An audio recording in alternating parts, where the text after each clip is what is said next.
अक्सर हमसे कहा जाता है कि अगर अच्छी सरकारी नौकरी चाहिए तो ग्रेजुएशन यानी कॉलेज की डिग्री ज़रूरी है।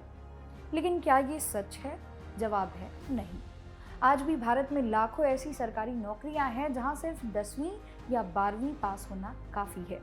आज की इस खास वीडियो में हम उन हाइडन जेम्स यानी छिपे हुए मौकों की बात करेंगे जो आपको कम उम्र में ही न सिर्फ सम्मान दिलाएंगे बल्कि एक शानदार सैलरी और सरकारी सुरक्षा भी देंगे।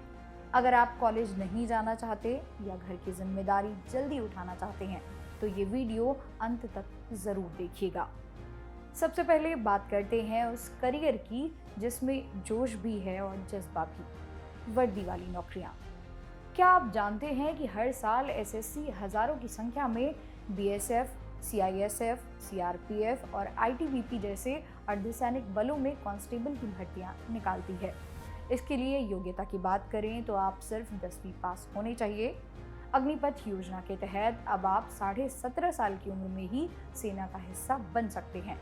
10वीं पास के लिए जीडी और 12वीं पास के लिए क्लर्क या टेक्निकल पद उपलब्ध हैं। इसके अलावा यूपी, बिहार, मध्य प्रदेश या दिल्ली पुलिस हर राज्य में कांस्टेबल के पदों के लिए 12वीं पास होना अनिवार्य है। यहाँ आपको शुरुआती सैलरी 30,000 से 40,000 के बीच मिल सकती है। रेलवे दुनिया के सबसे बड़े नियोक्ताओं में से एक है। ग्रेजुएशन की डिग्री यहाँ हर जगह ज़रूरी नहीं है। रेलवे ग्रुप डी के लिए ट्रैक मेंटेनर्स, हेल्पर और पॉइंट्समैन जैसे पदों के लिए सिर्फ 10वीं या आईटीआई की ज़रूरत होती है। वहीं अगर आरआरबी, एएलपी यानी कि असिस्टेंट लोको पायलट की बात करें तो अगर आपने 10वीं के बाद आईटीआई या डिप्लोमा किया है तो आप ट्रेन चलाने का सपना पूरा कर सकते हैं।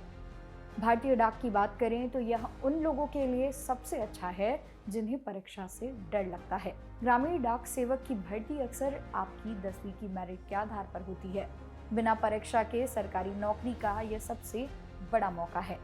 अगर आपको ऑफिस में बैठकर काम करना पसंद है तो ये 2 विकल्प आपके लिए बेस्ट हैं। पहला, एसएससी सीएचसीएल 10+2 लेवल। यह 12वीं पास छात्रों के लिए सबसे प्रतिष्ठित परीक्षा है। इसके जरिए आप केंद्र सरकार के मंत्रालयों में एलडीसी यानी कि लोअर डिवीजन क्लर्क या डीईओ यानी कि डाटा एंट्री ऑपरेटर बन सकते हैं। प्रमोशन के बाद आप बड़े अफसर भी बन सकते हैं। दूसरा है स्टेनोग्राफर, ग्रेड सी और डी के लिए। अगर आपकी टाइपिंग और शॉर्ट हैंड अच्छी है तो ग्रेजुएशन की कोई ज़रूरत नहीं है। 12वीं पास स्टेनोग्राफर आज अदालतों और सचिवालयों में बहुत अच्छी सैलरी पा रहे हैं।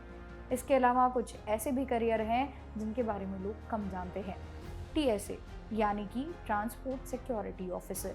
इसमें हवाई अड्डों पर सुरक्षा के लिए 10वीं या 12वीं पास उम्मीदवारों की भर्ती होती है। अगली है फायर सर्विसेज।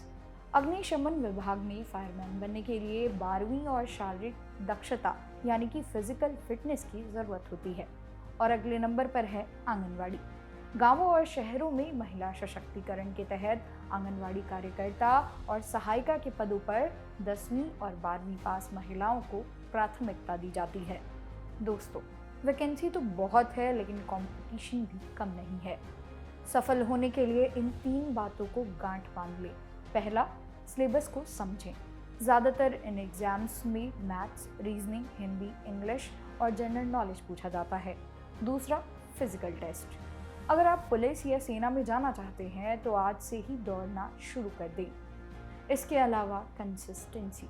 रोज़ाना 4 से 5 घंटे की पढ़ाई आपको किसी भी बड़े कॉलेज की डिग्री से पहले नौकरी दिला सकती है।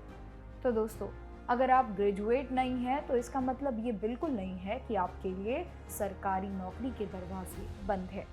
जैसा कि आज आपने देखा, रास्ते बहुत हैं, बस सही जानकारी और सही मेहनत की ज़रूरत है। उम्मीद है कि इस वीडियो ने आपकी उलझन को कम किया होगा। इसी तरह की और वीडियोस को देखने के लिए सब्सक्राइब करें जागरण जोश। मेरा नाम है मोनाली पांडे। मिलते हैं अगली वीडियो में, तब तक के लिए ऑल द बेस्ट।